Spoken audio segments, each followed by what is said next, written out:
ಚಿಕ್ಕಬಳ್ಳಾಪುರದ ಜಿಲ್ಲಾ ಪಂಚಾಯಿತಿ ಸಭಾಂಗಣದಲ್ಲಿ ಇಂದು ನಡೆದ ಗ್ಯಾರಂಟಿ ಯೋಜನೆಗಳ ಪ್ರಗತಿ ಪರಿಶೀಲನಾ ಸಭೆಯಲ್ಲಿ ಮಾತನಾಡಿದ ರಾಜ್ಯ ಗ್ಯಾರಂಟಿ ಯೋಜನೆಗಳ ಅನುಷ್ಠಾನ ಪ್ರಾಧಿಕಾರದ ಉಪಾಧ್ಯಕ್ಷ ಸೂರಜ್ ಎಂಎನ್ ಹೆಗಡೆ, ಯಾವುದೇ ಯೋಜನೆ ಜಾರಿಯಾದಾಗ ಅದರಲ್ಲಿ ನ್ಯೂನತೆಗಳಿರುವುದು ಸಹಜ.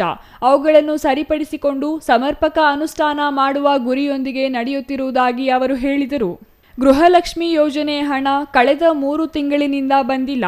ಅನ್ನಭಾಗ್ಯ ಯೋಜನೆ ಹಣ ಕಳೆದ 5 ತಿಂಗಳಿನಿಂದ ಬಂದಿಲ್ಲ ಯಾಕೆ ಎಂಬ ಪ್ರಶ್ನೆಗೆ ಉತ್ತರ ನೀಡಿದ ಅವರು, ಇಂದು ಗೃಹಲಕ್ಷ್ಮಿ ಯೋಜನೆಯ ನವೆಂಬರ್ ತಿಂಗಳ ಹಣ ಬಿಡುಗಡೆ ಮಾಡಲಾಗಿದೆ. ಶೀಘ್ರದಲ್ಲಿಯೇ ಡಿಸೆಂಬರ್ ತಿಂಗಳ ಹಣವನ್ನು ಬಿಡುಗಡೆ ಮಾಡಲಾಗುತ್ತದೆ. ಹಂತ ಹಂತವಾಗಿ ಹಣ ಬರುತ್ತದೆ ಎಂದರು.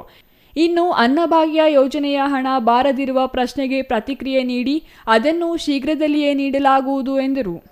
ಆರಂಭದಲ್ಲಿ ಕೇಂದ್ರ ಸರ್ಕಾರ ಅನ್ನಭಾಗ್ಯ ಯೋಜನೆಗೆ ಅಕ್ಕಿ ನೀಡಲಿಲ್ಲ. ಹಾಗಾಗಿ ಅವರಿಗೆ ಹಣ ನೀಡಲಾಗುತ್ತಿತ್ತು.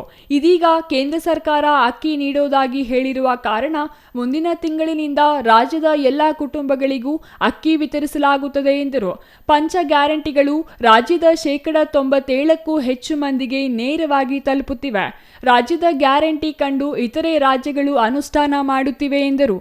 ಇನ್ನು ಗ್ಯಾರಂಟಿ ಯೋಜನೆ ಪ್ರಾಧಿಕಾರಕ್ಕೆ ಅನರ್ಹವನ್ನು ನೇಮಿಸಿ ತೆರಿಗೆ ಹಣ ಪೋಲು ಮಾಡಲಾಗುತ್ತಿದೆ ಎಂದು ನ್ಯಾಯಾಲಯದ ಮೊರೆ ಹೋಗಿರುವ ವಿಚಾರಕ್ಕೆ ಸಂಬಂಧಿಸಿ ಪ್ರತಿಕ್ರಿಯೆ ನೀಡಿದ ಅವರು, ಕೇಂದ್ರ ಸರ್ಕಾರದಲ್ಲಿಯೂ ಇಂತಹ ಅನರ್ಹರು ಎಷ್ಟು ಜನರಿದ್ದಾರೆ ಎಂಬ ಬಗ್ಗೆ ಅವರನ್ನು ಪ್ರಶ್ನೆ ಮಾಡಿ ಎಂದರು.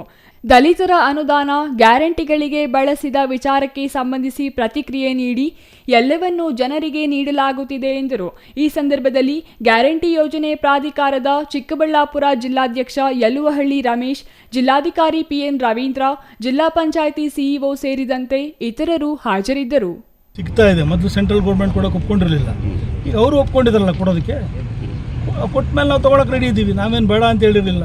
ಮೊದಲೇ ಈ ಕೆಲಸ ಮಾಡಿದರೆ ನಾವು ಡೈರೆಕ್ಟಾಗಿ ಈಗ DBT ಆಗುವಂಥ ಪ್ರಮೇಯನೇ ಬರ್ತಿರಲಿಲ್ಲ. ನಮ್ಮ ಉದ್ದೇಶ ಏನಂದರೆ, ಈ ಕರ್ನಾಟಕ ರಾಜ್ಯದಲ್ಲಿ ಯಾರೂ ಹಸಿದು ಮಲ್ಕೊಬಾರ್ದು, ಹಸಿವು ಮುಕ್ತ ಕರ್ನಾಟಕ ಮಾಡಬೇಕು ಅನ್ನೋದು ನಮ್ಮ ರಾಜ್ಯದ ಸರ್ಕಾರದ ಮುಖ್ಯಮಂತ್ರಿಗಳು, ಉಪಮುಖ್ಯಮಂತ್ರಿಗಳ ಉದ್ದೇಶ. Ambareesh N, CTV news, Chikkaballapur.